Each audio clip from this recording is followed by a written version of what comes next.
Alrighty, so the best Destiny moments of 2024 is a weird one, right? Because we are at a very dry point in Destiny currently.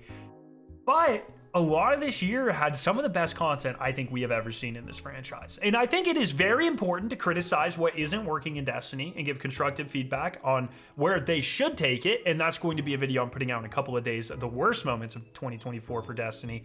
But in this video, I think it is equally as important to point out what did work and give our feedback like, yes, we want more of this. And so that's what this video is going to do. Let me know your favorite moments of 2024 down in the comment section. And if you want to see more Destiny and Marathon and Borderlands and other things as well going into 2025 and on, make sure to subscribe. So my first thing that I think Bungie did incredibly well this year was increase weapon diversity. To start the year, we got Eager Edge on more swords. We got new elements of waveframes, which was really nice. But then going into the Light, coming out of Season of the Wish, and also going into the Final Shape, we got a lot of brand new weapon types. We got the healing frame auto rifles. We got more rocket sidearms that weren't just from the Warlord's Ruin dungeon, and they are incredible. Aberrant Action is amazing. There's the new Strand one. Like, everything is super awesome in that category of weapon. We have area denial grenade launchers, which have kind of replaced waveframes for me personally. It's been unreal, like how many new types of weapons have cycled into my loadout recently. This is probably the most I've switched out a loadout in a year ever. And that comes from new weapon types, improved versions of existing weapon types. We have better grenade launchers than we've ever seen. We have new exotics like Choir of One, Microcosm, Still Hunt, Alethanum that do things that we have never seen before in the franchise. I think they've done a really great job, doing a little bit of power creep, but keeping things interesting by introducing new gameplay mechanics or ways to interact with the game. And I think that's really fun. So that's something they did really well this year. Kind of building on that, I think shiny weapons were a great addition during Into the Light. It's something I really want them to build off of. I'm not a huge fan of crafting, as I've made very apparent through different videos and tweets and things. I'm a big fan of the grind. When there's not meaningful weapons like there is this season, it doesn't really matter at all if you can craft or if you have to grind them because the weapons suck both ways. But I think a healthy grind is important for a game like this, and I think a cosmetic grind is very important as well. So I'd love to see more shiny weapons introduced in the future of Destiny, especially to bolster things like master dungeons and master raids. I think that could be a very powerful tool to get people to actually interact with that content. The second thing that I think Bungie did really, really well this year is Pantheon. Of course. Pantheon came out of nowhere. A boss rush mode in Destiny is something we've been kind of asking for, but we never thought Bungie was going to do. And holy, did they absolutely obliterate it. They knocked it out of the park into the next park. The additional mechanics were crazy. Some of them like 2 rolks at the same time. What the hell? Nezarec could go even more crazy. The additional challenges that they added and enemies that were crazy in some of the encounters. Just like a phenomenal experience. There were some things that I would kind of change, like the shot caller or the class he won. Class Warfare, I think it was called. They made some of these things a little too easy. But that being said, and there were bugs also. But I mean, holy Pantheon. The title that you got from a Godslayer, best title in the game, in my opinion. The emblems were peak. The experience was really, really great. This is awesome. They kind of tease that they're going to be doing something like this every year from now on. Good. These are awesome. 3, Dual Destiny is incredible. I think it's easily the best exotic mission we've ever gotten. The twist at the end where you can fight your friends is really fun. Just kind of the flow of it, like actual raid-like mechanics. You're forced to do it with one other person. You have to be light and dark. There's a lot of interplay there for narrative reasons and from mechanic reasons. I think it has a really good flow. It's great to farm. We got runs down to, I think 13 minutes, when we were actually farming the class items. It's just a great activity. Has a lot of replay value. It's a lot of fun. I am worried that they're going to look at a lot of the feedback here from solo players and stray away from doing this sort of thing in the future. I think that is absolutely the wrong take. Personally, I think The more diverse content that we can get in Destiny, the better. You know, there should be content that's best with 4 people, 2 people, 1 person, 6 people. I think that will only help the game ecosystem as a whole become healthier. Even Excision with 12 people. You know, I never want Bungie to be afraid to try something new or keep trying new things because they're scared of like pissing off solo players. I think it is perfectly acceptable to ask you to step out of your comfort zone for a couple of minutes to try a truly impeccable piece of content. And I mean, you can run this no comms. When we were farming this, we would do it. We would hop in a Discord call, me and my friends. We would stream to each other. We would mute our mics, and then we would just watch Netflix or something on the side. And then we would just look at each other's callouts on Discord. You can do this without comms pretty easily. Incredible mission, great narrative, really fun. Definitely something I want to see more of going into the future. The fourth thing is going to be the Dread, our first new enemy faction since year 2 of Destiny, so in 8 years or whatever, maybe 7. Man, what an addition. What an addition. They feel very dangerous in a lot of contexts. All of the units pose a threat in some way, which is really exciting. They all offer some unique type of gameplay. Easily the things that will get you killed the most in things like Onslaught or in Dual Destiny or in the Raid or just wherever you encounter the Dread. The most annoying unit in a good way in that encounter is going to be a Dread. But, you know, because usually Dread are used on top of like another class. So it'll be like Cabal with Dread as well.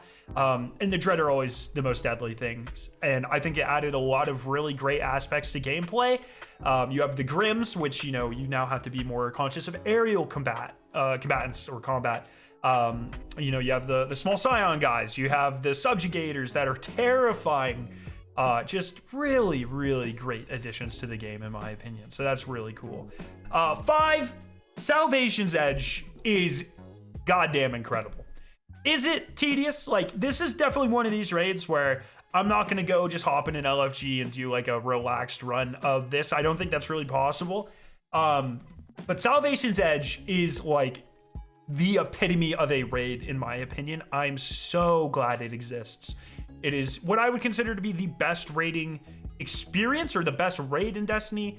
Although it's not the raid that I'm most likely to do. If I'm just going to hang out in a raid, I'm much more likely to go do something like Deepstone Crypt or Vow or Root of Nightmare, something where I can just kind of turn my mind off a little bit. But if you want that like true challenging, every single person has to pay attention experience, Salvation's Edge was incredible.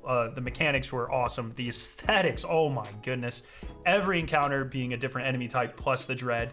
The rewards were pretty good from it. The puzzles were really fun in it. As a complete package, Salvation's Edge was really, really good.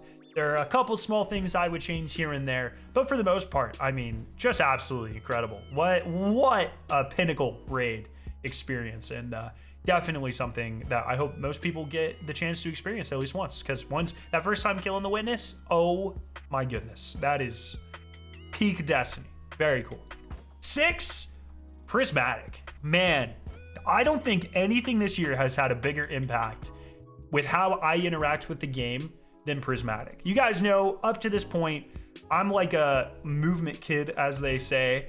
I like doing all the movement exploits, and because of that, I pretty much only played on Warlock, because you could Well Skate, you could Icarus Dash, you could Phoenix Dive, you could Heat Rises. It was the fastest way to get anywhere in the game.